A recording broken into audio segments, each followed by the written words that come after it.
every time whenever there is a Q&A from Vincent Livings for Dark Deception, Mascot Mayhem always has the most questions, more information, and lore reveal every single time. I swear, this level is gonna be cursed, let me tell you that. But we're not gonna waste any more time. We're gonna jump into the Q&A and see everything related, the new updates for the Mascot Mayhem from Chapter 4, obviously the Joy Gang level, the trio. We're gonna start off with Joykill. Now, I made a note for Joykill specifically because he's a very interesting character. Now, we know Joykill is his own character. We know it is a boss fight. We know that it's gonna be huge. There are no hints as to what he actually looks like, although there were some rumors and speculations on him being a massive, huge, giant creature, kinda sorta mashup of all three Joy Gang members, but we are still unsure because there is no concrete evidence on the design itself. Vincent Livings confirmed that it's a very complex design, so that automatically throws out the plushie, because we've seen the makeshift 2021 plushie lineup. There was no Joykill. Even if there was, they wouldn't have spoiled Joykill design, but it was confirmed that there will be no plushie. But most importantly, it is a very complex character with a very interesting design, so much so that it is connected directly to the story, hence revealing it with tinkle with the story itself. It'll become spoilery. Anything spoilery related to the gameplay or the story specifically, they tend to hide that. So his design is important to the story, hence they're not showing it. Quick theory here is that his design might explain Malak's practices or something from Doug's past, because remember, these are all nightmares from Doug's past. But then again, these characters, even though metaphorically they have something to do with Doug's past and Doug's character from the past, but they also explain a lot about the world they're in, about the monsters and the characters, and especially Malak himself. But one more important thing about Joykill is that he is good with the Lucky and the Rabbit. They are buddies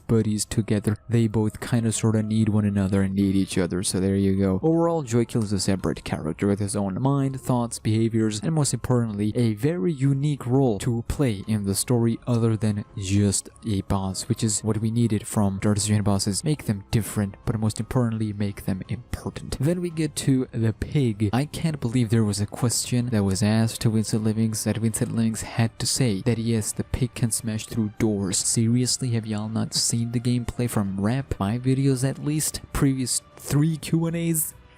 Move. That's why I'm telling you, the pig and his fans, they do this on purpose. I'm telling you. Ask them, they'll be like, no, we seriously didn't know. No. They were doing it on purpose. They knew I was watching. Then we get to the most important character in all of Chapter 4. It is confirmed, and we kinda sorta actually knew that from last Q&A as well, that the Queen is not very stealthy. Wanna know why? Because Her Majesty's presence shines all the time. Very hard for eyes to not look and admire her absolute beauty, presence, and most importantly, her being Penny the First. But on the other side, we got gameplay, so we'll know exactly when she's around. She's not very silent or stealthy as they said, so we will know where she is. We won't have to use telepathy for her. Then we get to Joy Land itself. Joy Land is very historic, not just from story-wise, but also from the development as well. But it's also confirmed that it's more than just a castle. Judging by everyone's reaction from the China theme park castle, plus the theory that we made, which was abandoned obviously, it literally has a daytime level, so both Joy Land, it's big, it's huge. When you have 3 zones, a daytime level, then you know that we're dealing with something hugely insane. Then we get back to Queen herself, and it is confirmed that she doesn't use any weapon. I'm pretty sure this was confirmed in the last Q&A as well. Someone did brought up the idea of using weapons, which was shot down completely for specifically Joy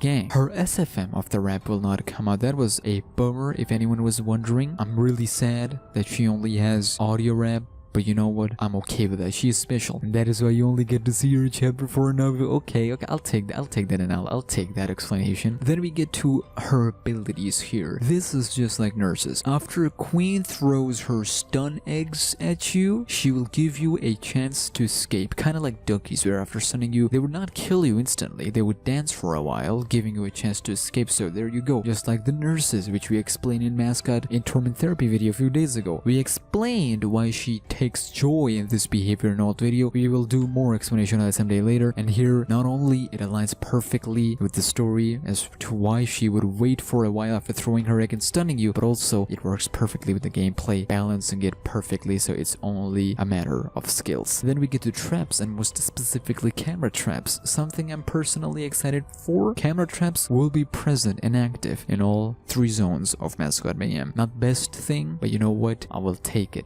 It's gonna make it a little bit hard, but you know what, we will adapt and we will make it work out. Then by far the most important and interesting question of them all, Zone 3 or Production Factory does not have lava at the bottom, which I never suspected anyway. It was always the heat that produced from underneath, and now we know the cause of it. Ladies and gentlemen, prepare yourselves, it wasn't something else, it was molten steel. And let me tell you, sure, both are worse, but for some reason, considering where we are, theme park, Production Factory to be exact, in Zone 3, where production is at its peak, animatronics, Joykill, molten steel death here is the worst type of death you could have or experience. Like, no. Let me tell you something. Molten steel produced by the open hearth electric furnace or oxygen process is poured into a carefully constructed mold and allowed to solidify to the shape required. Some temperature stats for you, just so you get the idea of what we're talking here. Iron out of the ground melts at around 1510 degrees Celsius or 2750 Fahrenheit. Steel often melts at around 1300 degrees Celsius at 2500 Fahrenheit. We are not messing around with this one. I'm gonna leave you with the scariest thought ever. What happens when someone falls into a molten steel? Listen to this. That's why don't die in Zone 3, because just the idea of it, quote, when things heat up, they expand and become less dense. As for what would happen if a person fell into molten steel, they would explode. The water in our cells would flash into steam. Solid steel has around 8 times the density of water, so even in liquid form it'll be much denser than us, which would make us float. No.